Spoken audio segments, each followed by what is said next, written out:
Hey, welcome to another episode of Something for the Culture. I'm your host, Jazzy J. And tonight I got one of my partners here, Knowledge Born from Do the Knowledge Radio. Tonight we also have a very special guest, City High's own Ryan Toby. Welcome to the culture.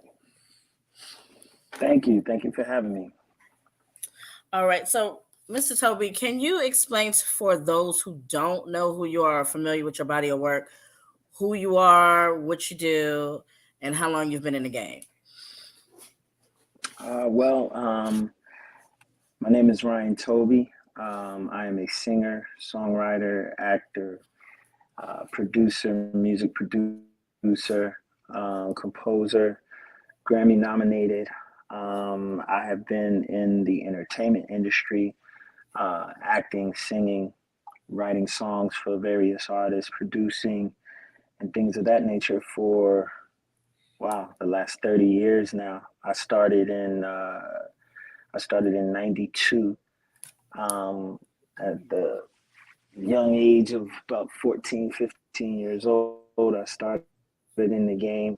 I'm from a small town outside of Philly called Willingboro, New Jersey. My first claim to fame is starring in the film Sister Act 2 with Whoopi Goldberg and Lauryn Hill. I was the little guy singing "Oh Happy Day" in that movie. And from there, went on to do a lot of things, writing, ghost writing for a lot of artists like Will Smith, Usher, Justin Bieber, Chris Brown, Lionel Richie, Mary J Blige, LL Cool J. You guys probably never heard of any of these people, but I worked with I worked with them, and I was also in a group, a trio called City High. We were signed to Wyclef Jean and his cousin Jerry Wonder's Booger Basement label through Interscope. We were nominated for a Grammy for our hit single "What Would You Do." We toured the world, had a lot of ups and downs, and and then I just went on to continue ghostwriting for artists, Tyrese, Genuine, Brian McKnight, Faith Evans, A. Marie, Sunshine Anderson, Jill Scott, and most recently I've worked with Luke James, Ro James. I've also done some theme song for a television show called Between Brothers back in the day with Kadeem Hardison and Tommy Davidson. I've been around. So let me ask you, how did City High come about? How did y'all get your start? Well, we went to school together. I was the oldest of the three. I was a senior when Robbie, the other member of my group, he was like a sophomore. And then Claudette came along a little bit later. I graduated, and then she was maybe like a freshman, and when he was a senior, she was a freshman, sophomore, something like that. And then he graduated, and what happened was a friend of ours, a mutual manager friend who used to manage me, and then was at the time managing him, named Marvin Thompson. He linked us up. And I remembered Robbie from school. He just was younger than me. So, we ended up getting together. Robbie had a solo deal at the time with Wyclef and Jerry. And I came in to write songs for him. So I was writing songs for him, and the vibe was just really strong. The magic was really there. And Wyclef and Jerry were asking me what was going on with my career at the time. And at that time, I was signed to Jazzy Jeff's A Touch of Jazz production company out of Philly. And we had just finished working on Will Smith, his Big Willie Style album. I was working with Will Smith, and I wrote 3 songs on that album. I wrote Miami, and I wrote 2 other songs on that album, Miami being one of which that was released. And but I wasn't, and I was trying to get a record deal. Jeff was trying to get me a record deal, but it was like fourth quarter of the year, so record labels weren't really signing new artists at that time because they were getting ready to just put out Christmas albums and stuff like that in the fourth quarter. So in the interim, I was working with Robbie, and Wyclef and Jerry were like, "Yo, man, we got this new label. We're signing artists right now. Like, what's up? You should come rock with us." And at that time, like, you know, my deal was coming to an end with Jeff at the end of that fiscal year, or what have you. And so I decided to go over there and rock with Clef. He gave me some money, and I went over there and I took my talents to East Orange, New Jersey. I feel you. and I started rocking with Clef. And originally he was saying, Clef and Jerry were like, "Yo, man, you and Robbie, y'all should be like a duo. Y'all could be like a new young Casey and JoJo."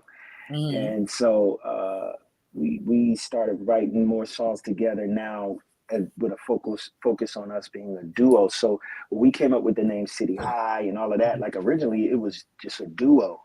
Mm-hmm. Me and Robbie were City High, because Clef said, "Man, y'all two dudes remind me of the niggas in the high school, always like rapping in the lunchroom and singing in the hallways. Like y'all was those dudes in school," which we were. You know what I mean? And so we decided to call the group City High because, you know, anywhere you go, any town, they got a city high school in any state. You know what I mean? Right. So we just thought of something real relatable, and then Claudette, we would just have her singing hooks. Like she would just be singing hooks for us and stuff coming by the studio. And so she sang the "What Would You Do" hook. And that's why on that song, "What Would You Do," it's me and Robbie singing the verses and Claudette's on the hook, because originally it was City High was just me and him. But when Wyclef and Jerry and everybody at the label heard the song, they were like, "Who's that girl?" And so then when we introduced them to her, they fell in love with her, and they was like, "Oh, she needs to be in the group. Y'all could be like the new Fugees," you know? Mm-hmm. So that's how City High came about. Okay. Knowledge, you had something to ask? I had something to say before I ask if that's okay. Yeah, go ahead. Rock out. Ryan, I want to give you your, because they're giving flowers nowadays. I want to give you your Right. flowers.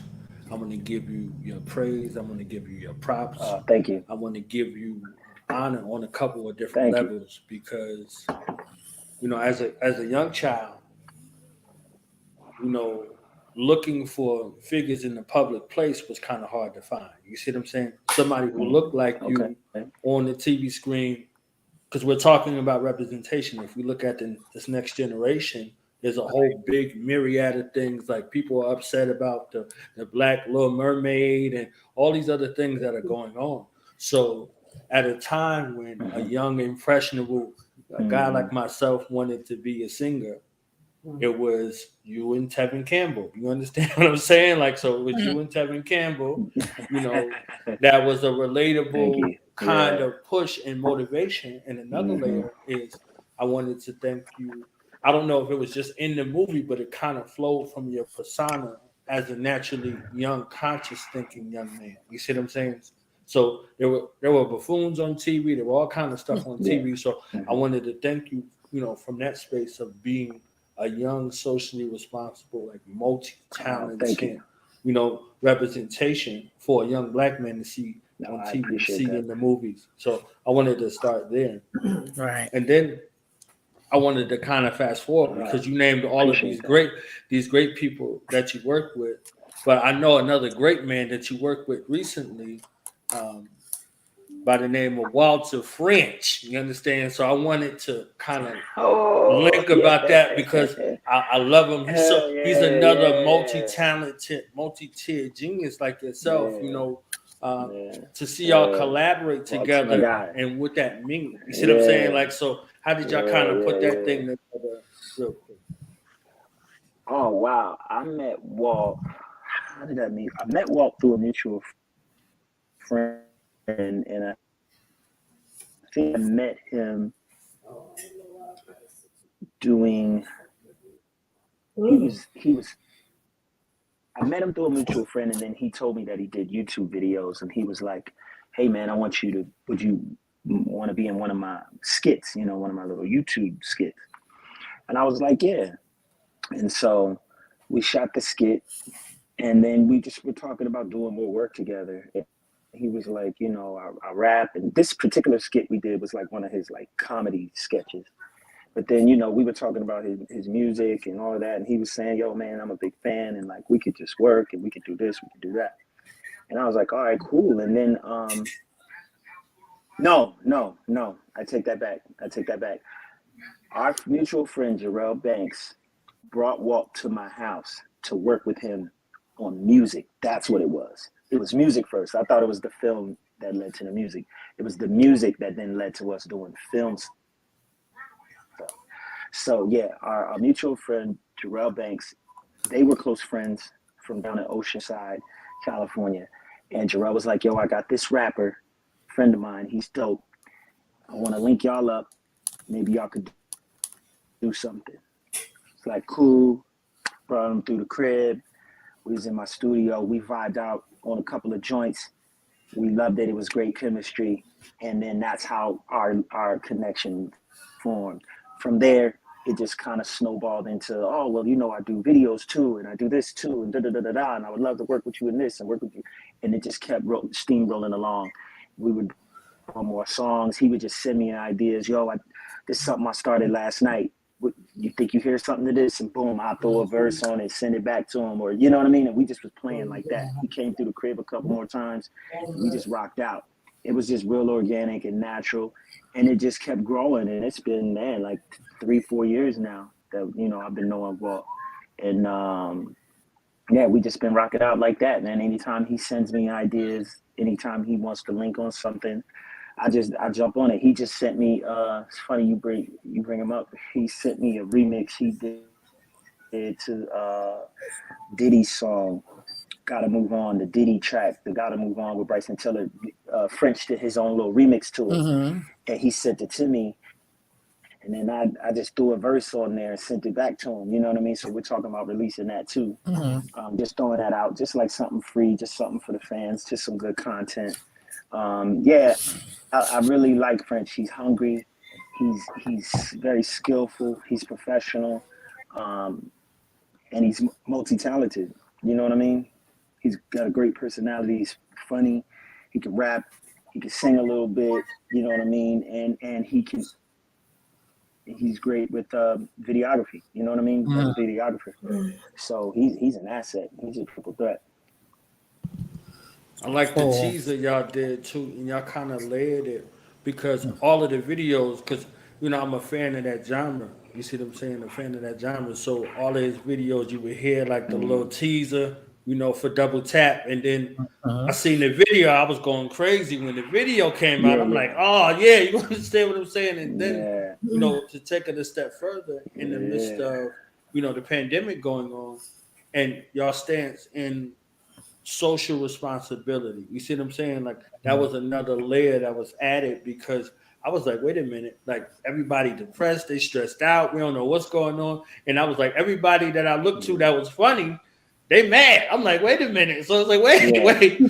So who helps the people who help us laugh and kind of forget? Like I'm like, they upset just as we upset. So I was like, so to see the layers and to see y'all transmute it into something again, like something positive, something conscious, something socially aware was like another layer of versatility. You see what I'm saying? So again, I wanted to thank y'all for that. So if you could kind of tell me a little bit about, you know, what was that feeling like, you know what I'm saying, to be creative in a time where, you know, creation had almost been stifled. You know, if it wasn't for like some of the verses and things like that. Yeah.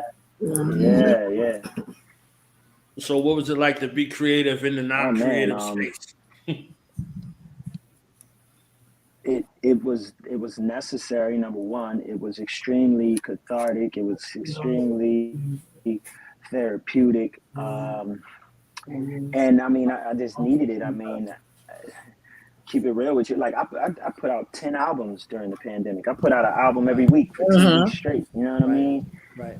And called them songs for the lockdown, volumes 1 through 10. You know what I mean? And they're streaming on every platform right now. And I did that out of sheer boredom. We was all locked in the crib. It was like I'm bored. We just looking at each other, looking at the walls. You waking up, you know what I mean? Can't get no toilet tissue. Lines wrapped around the corner at every store. It was crazy. So it started feeling like the end of the world. And I ain't gonna lie. I got a little scared, like, yo, this might be the end. This might be the end of the world as we know it. So have I done everything that I need to do? Like, have I expressed all that I can express? Have I given all that I could give? You know, the world may change as we know it. Remember, they stopped travel. They banned everything. Was shut down. You couldn't even fly. You couldn't go nowhere. They was doing the curfews and martial law. So it was getting scary for a minute. And I was like, let me get everything out of me that I can in this amount of time, just to like feed my own soul. I also wanted to just see if I could do it, just so, to continue to deliver. And then I started getting a response from people, fans, friends, family, like, yo, bro, like, oh my God, you killing it. I was doing the joints with French, with all the social unrest going on with George Floyd and everything, protests and all that. It just felt good to turn up. It felt good to turn up creatively and give your all. I mean, think about it. Look at how many podcasts were launched during the pandemic. That's you know very what I mean? true. I must have did about 200 podcast interviews. Like, everybody was getting busy. Like, everybody was turning into something else. Everybody was reaching deep and giving their all and trying to find what else they can give. Now that you can't go to work, you out of that bubble, right? The kids ain't going to school. But ain't nobody doing nothing. What else do I have to offer, right? So I just jumped on the wave that everybody else was on. Like, yo, let's turn up. Let's be creative. Let's see what we have to offer the world. Like, what other gifts, and it just was fun, man. It was fun to just run around with cameras and shoot videos and just make a whole lot of content and just create and just put it out, create. It was a freedom that, for someone like me starting in the game in the 90s, we didn't have that kind of freedom. You know what I mean? You had to go through record companies. You had to go through radio stations. You had to be, approved by this person and accepted by this group. You know what I'm saying? Right. And so to live in this era where you can do everything from the comfort of your own home. You can have an audience from the comfort of your own home. You can get feedback from a fan base. You can get paid, and you can express yourself from the comfort of your own home and deliver content and good quality material to people all over the world globally, just from the push of a button on your laptop or on your phone. It was like nothing I've ever seen or experienced in my life. So I took full advantage, and I had a great time doing it. Respect. So let's talk about your infamous role in Sister Act 2.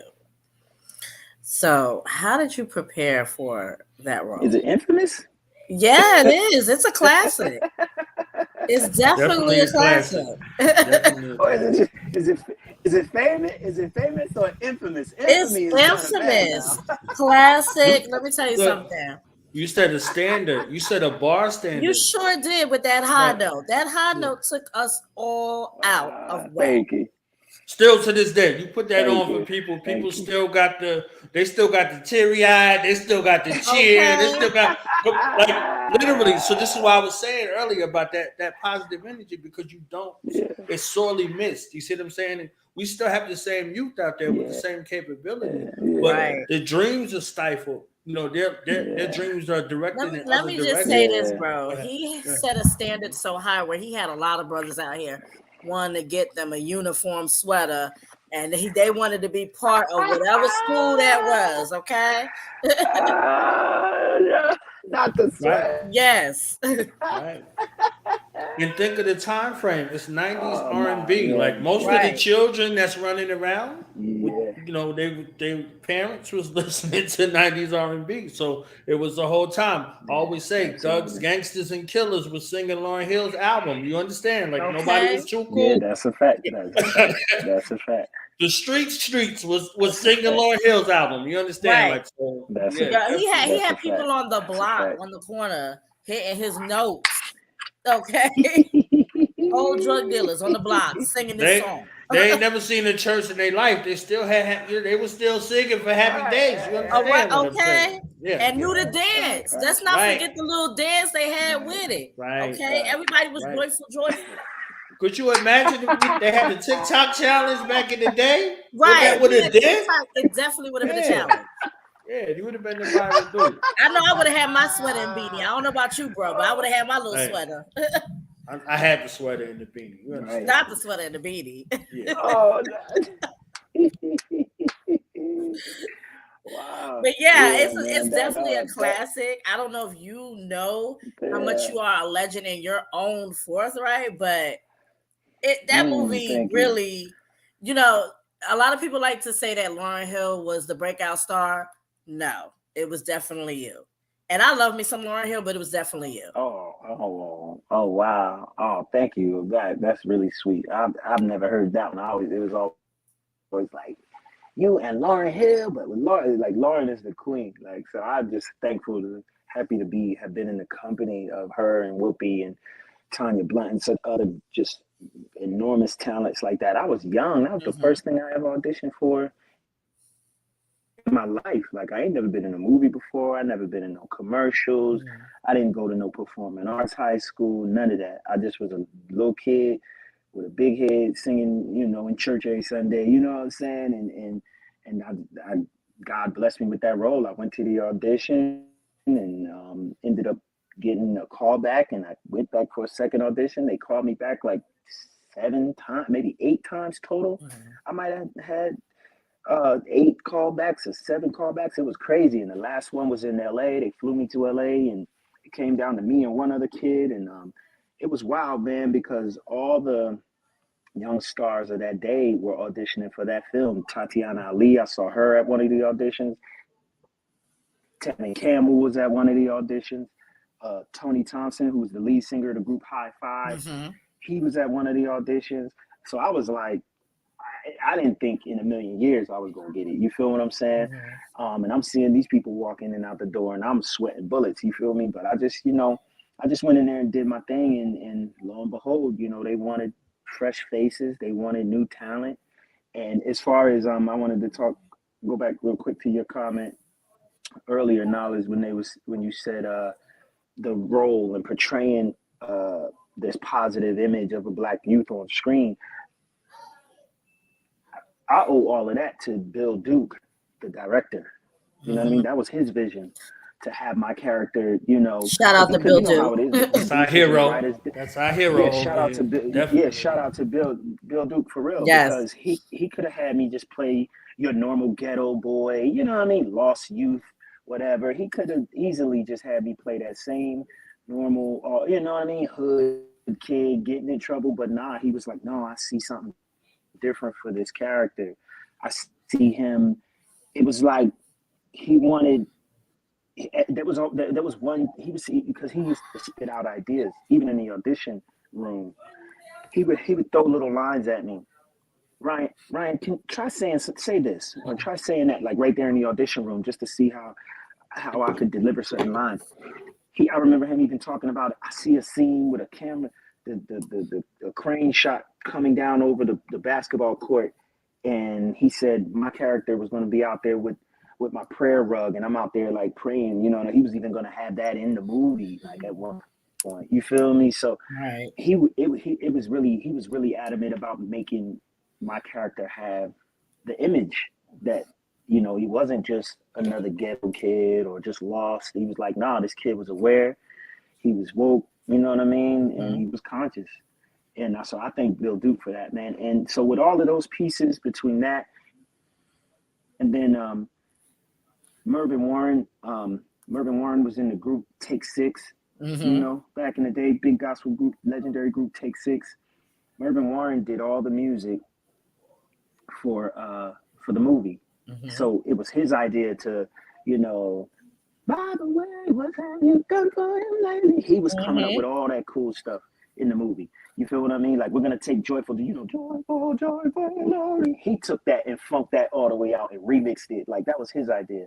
It was his idea to do Oh Happy Day, and Oh Happy Day was already a huge record already. It was big in the 70s. You know what I mean? It was a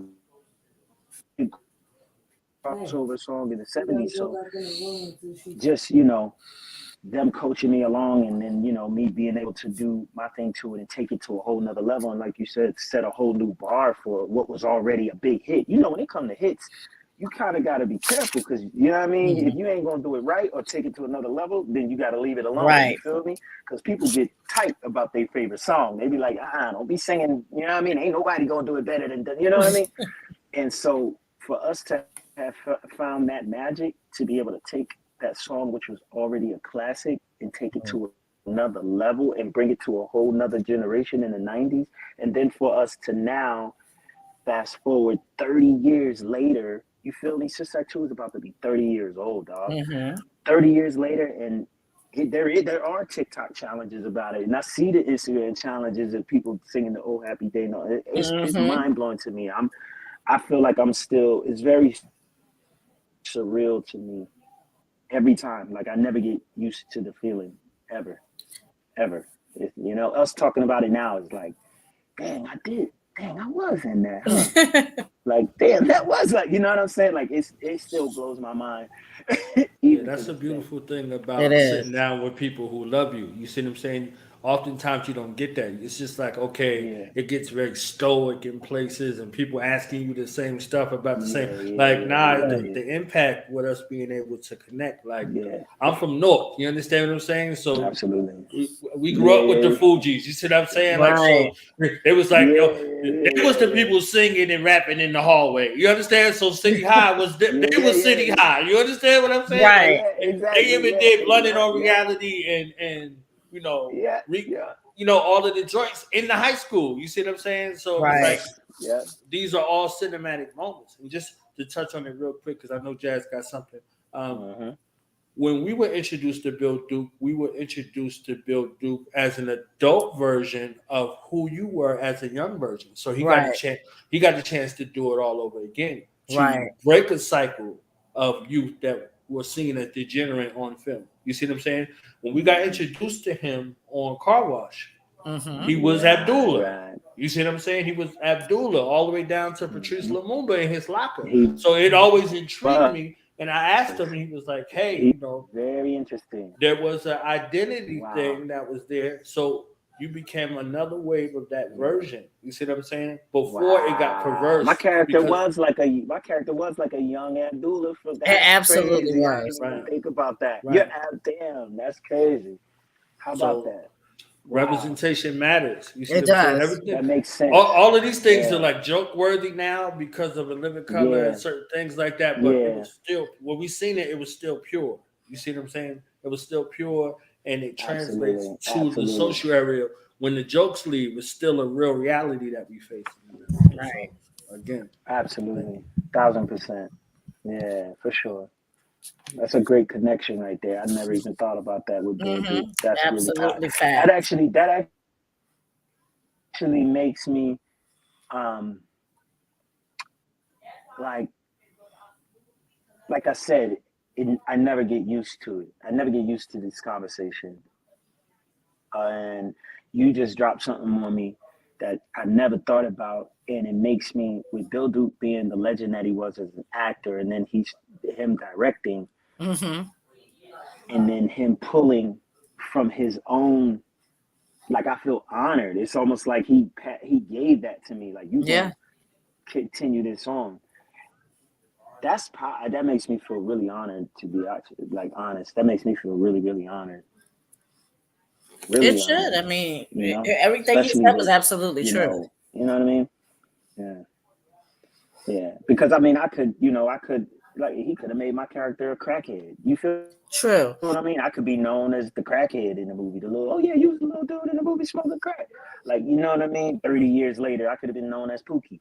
You know what I'm saying? So instead, he gave me something. He gave me a character that was just as legendary as his, and just as positive and uplifting for the culture as his, and that makes me feel extremely blessed and humbled.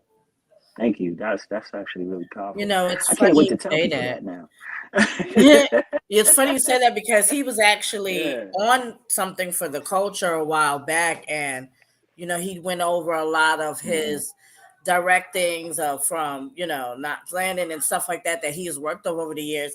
And from what I gathered from how he spoke on here, it doesn't seem like he wants to show his people in a negative light. We're always getting typecast as the crackhead or the struggling black mother or the prostitute. The prostitute or the brother that's always fucked up and like he always wants to show his people in a positive light. And you were blessed with what he gave you. He wanted you to carry on a legacy, and you did with this movie. Yeah. You did. Naturally, thank you. It wasn't. Really it didn't look like acting. It didn't. Natural. It looked like it was a natural kind of flow. You see what I'm saying? So maybe there's still room for a story. There was a couple, right. Yeah, there was. I was going not to cut you off, but there was so many times I would have a line, but then he would either change the line right before yelling action, or he would say, Ryan, when I say action, you say your line, but then I just want you to just riff, just freestyle. Mm-hmm. And I was like, what? Would you freestyle? Just kind of like, so he was giving me a lot of room to just go off the top and just kind of like freestyle some of the lines and put myself into it. So that just going back to what you were saying about it being natural is because it was like there were so many times where I had to he made me come up with stuff like on the spot action, and it's like, oh yeah, systematic class, you know what I mean? And I'm just kind of like riffing on what I thought the character should say, So shout out to Bill Duke, man. It's funny you say that because legend. So many people that play like teenager characters, sometimes it doesn't kind of go over right. We can still tell that you're older than what you're actually portraying on screen. But with you and Sister Act 2, I didn't get that vibe at all. Like, I believe that you was the age that you was supposed to be in that movie. And I believe, you had me wanting to be in the church singing Happy Dad. I ain't even gonna lie to you. Okay. me, Lauren, and Jennifer Love Hewitt were the only 3 high school students in the film. Everybody else was in their 20s. Wow. We were the only real high school students. Me, Lauren, Jennifer, and this one other girl who sang if you wanna be somebody, you wanna go somewhere. Valeria. She was actually in high school. So the 4 of us every day had to go to school. We had to go to tutoring, before, and then go to rehearsal, and then go to dance class, and then go to, you know what I mean, and then be on set and film. So everybody else was grown as hell. So even the sister that was on the joint with Steve Harvey, the one that played Ced's girlfriend, she was. I know she was in the film. She was Monica Calhoun. Yeah, I think that's her name. She was a grown up. Oh wow. Monica Calhoun was a grown up, grown up with a son. She was a mother. Wow. Oh snap. That's deep. Yep. Everybody, they just look really, really young, and they look, they could play a very young role, but everybody was. I think Tanya Blunt had just she graduated maybe like 2 years. She was like 2 years out of high school, so she might have been like 19, but she was 2 years out of high school. And then everybody else was grown. Jennifer Love Hewitt, she was on Mr. Belvedere back in the day, right? Like, when the cast would. No. Jennifer Love Hewitt, she went on to be she was a pretty big actress after that. Jennifer Love Hewitt. I don't think she might have been on Mr. Belvedere. I don't remember though. But she was the youngest of the cast. She was like 14. Yeah. So let me ask you this, because you was also in Go ahead. Mm-hmm. Prison Song, not to cut you off, because I want to get to Prison Song, because that was another movie that you was in as well. And I wanted to know, 1, how did you get that role? And 2, how did you prepare for your character? Oh, that one was real simple. That was just a quick little cameo. My agent at the time sent me on an audition. I went on the audition. And that was just like a quick little speaking role, just playing like the counselor that was walking Q-Tip through the college. So I think I might have worked one day on that film, so there was no preparation needed for that one. Cool. So back to your days with City High.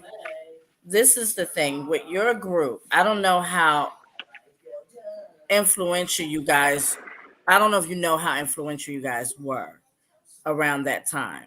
We needed a group like Mm-hmm. yours at that time because you guys were telling stories. You were storytelling. I didn't take it as R&B, and I'm sure a lot of others around that Right. age when you guys were out were not taking it as R&B hip hop. We were taking it as storytelling because you guys hid a lot of messages in your songs. Now, I wanted Mm-hmm. to know if any of those were real stories that you kind of turned into a song, or how did those songs come about? Um, I always have had a very big imagination, Mhm. so I would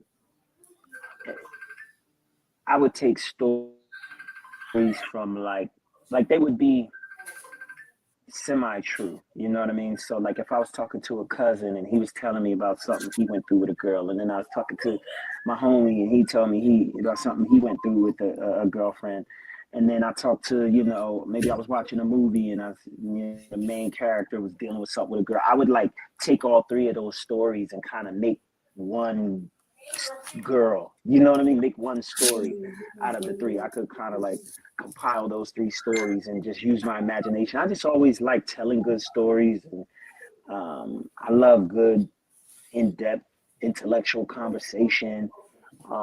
So a lot of the songs were just me listening to people, talking to people, reading books, watching movies, and just kind of like, and then adding my own imagination. And how would I feel if I was in a situation like that? How would I feel if somebody did this to me, did that to me? How would it go if I, what would move? How would I explain myself if I was in a situation like this or like that? And so some of the stories were sort of true, but nothing that's like just like straight plucked out of my life or anything Mhm. like that. No. I Cool. was trying to write songs for the group that were relatable for everybody. And sometimes when you're telling your story and it's too true to self, you exclude a lot of people that may not have experienced what you experienced. Mhm. And I just don't like that concept, keeping it real. I feel like keeping it real is what kind of started messing music up. You know what I mean? Because Right. music was entertainment. It wasn't all about like you didn't, you know what I mean? Like Michael Jackson wasn't really chasing demons down the street on Thriller. Right. Like that was that didn't really happen to him. You understand? Right. Prince never stood in purple rain. Like it's a metaphor. It's music. You know what I mean? Like so. I think when we got in the '90s and that whole term keeping it real, and you can't talk about nothing unless you really went through it. I think that's what kind of caused music to take a dark turn, because now everybody's trying to like live the realest life and only Right. spit real lyrics that they really lived. And it limits you. It limits what you can say. It limits what you can do as an artist.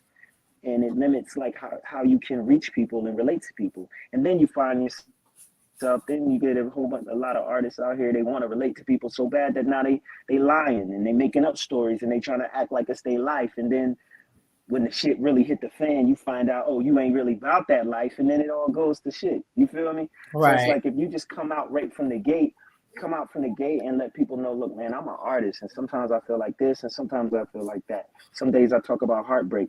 That doesn't mean I got my heart broken, but it means I can relate to heartbreak. And this Right. song is for everybody who's had their heart broken. Or if I'm talking about being in love, I might not be in love at the time I'm talking about it, but I can relate to it. And this song is for everybody that's in love. You know what I mean? Right. Like, a gift is meant to be given. So, I just wanted to use my gifts to give the world good stories that they could just be inspired by. Right. So I want to ask you this question because I ask almost everybody that comes on this platform this. Being that you've been in the industry as long as you have, if you left the world tomorrow, because today is not promised, what would you want your legacy to be remembered as? Oh, that's a great question. I've recently been thinking about that a lot, and it's changed. Before, and we use this, that's the word of the day now, legacy, legacy. Everybody's talking about legacy now, right? Mm-hmm. And a lot of times we live in a society where we think your legacy is how much money you had when you died, the type of, how much money you left behind, having your name on the side of a building, having a museum named after you or a street named after you. And all those things are wonderful. But I feel like, nobody talks about, let's say, the old lady that drove the school bus every day and transported, kindergartners and third graders, first graders, third graders to and from school safely, had their lives in her hands every single day. Nobody talks about Miss Johnson. Nobody talks about all the fights she broke up, all the bullies that she stopped, all the kids she gave lunch money to that didn't have it, all the kids that had tough lives at home that she comforted, all the snotty noses she wiped, all the tears she wiped, all the kids she talked to and told them you don't let nobody pick on you. You're better than that. You did it, and uplifted them. Like nobody talks about Miss Johnson, right? And here she been driving the school bus, just a little old lady driving the school bus. Don't seem like nothing big, no big legacy, right? No big legacy. It's not in a magazine. It ain't on TV, right? It ain't the school bus driver, right? But just think about how many lives, and then all those kids who grew up, became adults, and little lessons that probably still in their subconscious, little thing, the time Miss Johnson stopped them kids from beating me up. I thank her for that, or the time she told me to, stop messing with so and so because they're not really my friend, and she helped me understand what real friends are like. All these little things when kids are at such an impressionable age, and not to mention she's helping the minds of the youth of our future. Every day she's taking them to and from school to learn safely, taking them home safely, right? And she does this for 40 years. 40 years. You can't even add up. She don't even know. She's probably interacted with probably over 1 million people. Right. 1 million people knows who she is, right? But like we all think legacy is, oh, I gotta have this big following. I gotta have a million fans. I gotta have 1 million subscribers. And here Miss Johnson done touched 1 million lives. Right. And she probably won't even know it till she die and go to heaven and we all, you know what I mean? And she get to see like, Miss Johnson, you don't even remember. I remember one day, you ain't even know.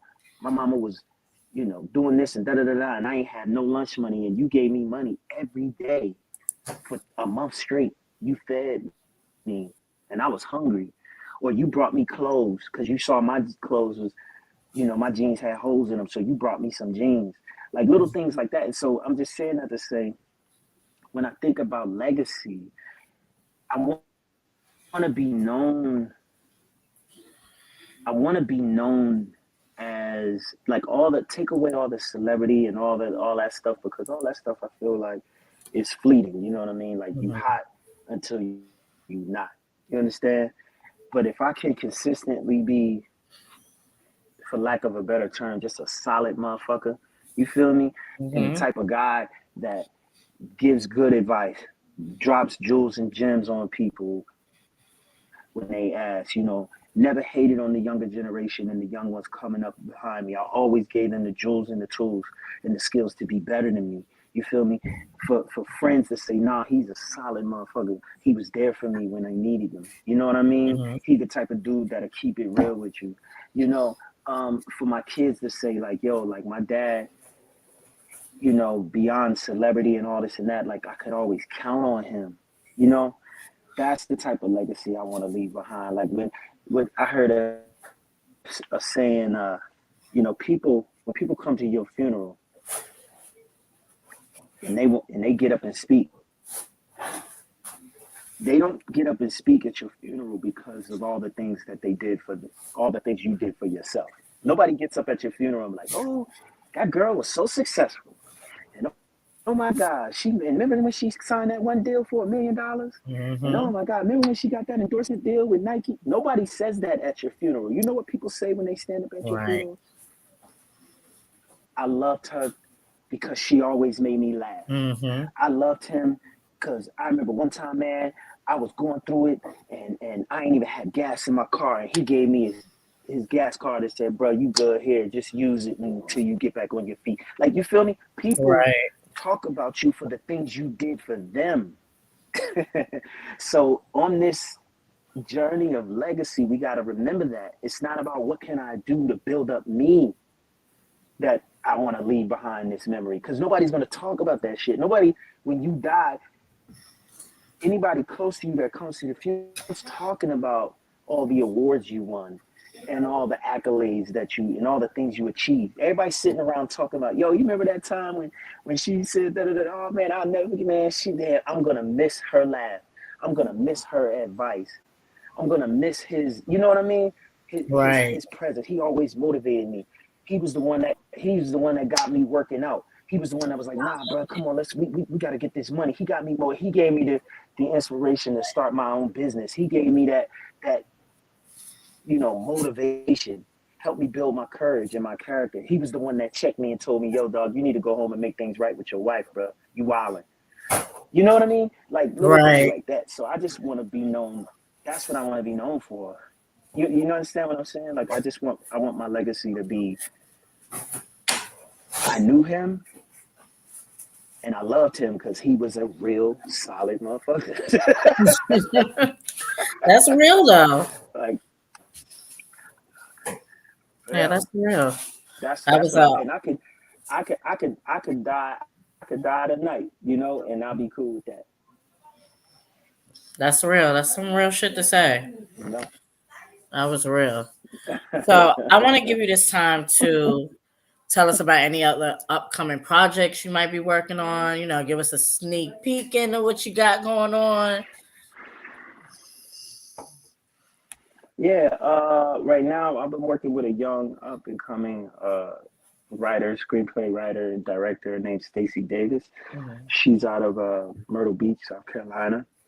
She hit me up during the pandemic and invited me to come do a cameo in a Christmas film she was doing called Another Christmas. So she flew me out. We shot that. And then she was like, yo, I'm working on a TV show and I would love for you to be a part of it. It's called Hanging with the Taylors. So we shot about 5 episodes of that. And we landed that on the Impact Network. And that comes on Saturdays at 5 o'clock on the Impact Network.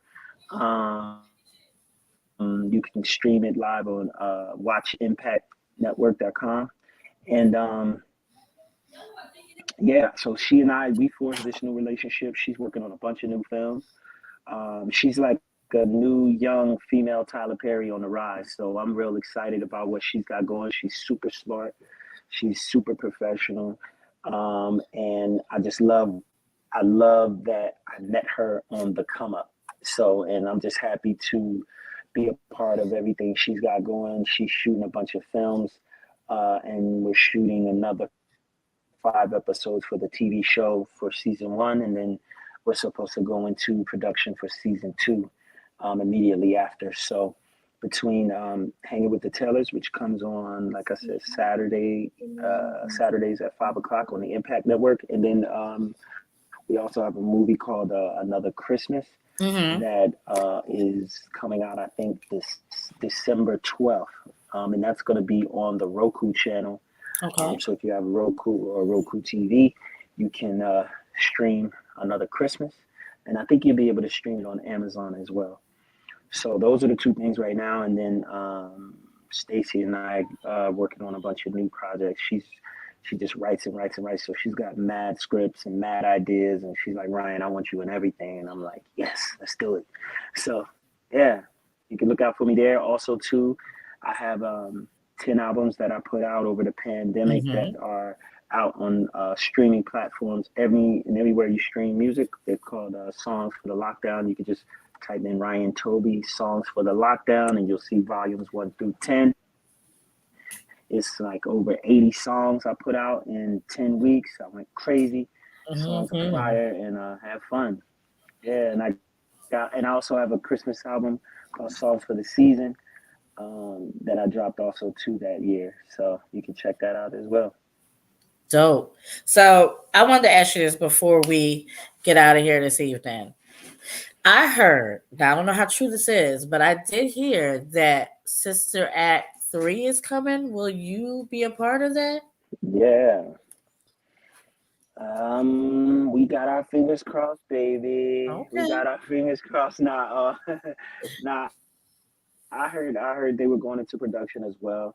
I haven't heard anything from anybody as of yet. If they're bringing back any of the old characters, I guess that'll be contingent upon what they decide, what the writers decide to do with Whoopi's character, Sister Mary Clarence. I don't know if they're going to have her working in school again, or if they're going to have her flying back to Vegas. You know, we don't know what they're going to do with her character. So when people are like, oh, are you going to be in it? Are you going to be in it? It's like, I wouldn't know, because we don't know what they're going to do with her character. You know, you got to remember, in the first movie, she was in a convent. Second movie, she was teaching in a school. Third movie, they might have her jumping out of an airplane. I don't know. So we'll see. Hey, let's bring Ryan Toby back to Sister Act 3, okay? That's right. Non-negotiable, guys. Say it louder. So I'm gonna ask you this, because everybody's wanted me to ask you this. Could you please sing us out for something for the culture? Sing you out? Yes. What do you want me to sing? Anything your heart contents.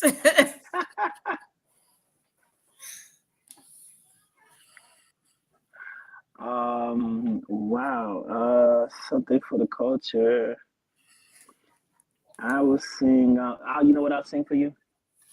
I'll sing for you the song that I sang at the audition that got me the role. I would sing this song. My mom would make me sing in church every day. It's called "I Feel Like Going On." Okay, now. I feel like going on. I feel like going on. Though trials come on every hand, I feel like going on. I know that's right. Listen, Ryan Toby for president for Sister Act 3, okay? Real. I want to thank you again thank you, for coming to bless something for the culture. We would love to have you back, of course, whenever you want to come back. Knowledge, did you want to say any last words before we get out of here? I appreciate y'all. Thank you for having me. No problem. I think you and that sister that you're working with that's on the up and coming should produce some sort of spinoff where you've become a teacher and you're working with young people. I mean, it's a light, it's a glow in you that never kind of went out. I think a positive black male role model image is very necessary and needed. And I think that you got the spark, and I think she got the mind, and I think y'all got the right creativity and collaboration. Indeed. Representation matters. So I definitely want to just see that. You know what's interesting? The character, the role I play in the Hanging with the Taylor show. I'm a science teacher in a high school. Oh wow! It goes. It's out there somewhere. Okay. Yeah. It's a beautiful thing. But yes, thank you again, and y'all give this man his flowers, and y'all go stream his music. I promise you won't be disappointed. I heard a lot of songs that I personally like y'all go get on it and stop being asleep, okay? Thank you. So I'm Jazzy J. This is Knowledge Born. More to come, not more to come. Please, because we need your voice. We're not playing with you, Mr. Toby, not one bit. So I'm Jazzy J, and this is Something for the Culture. We're out of here, guys. Y'all have a great night. Hey. Peace. All right. See ya.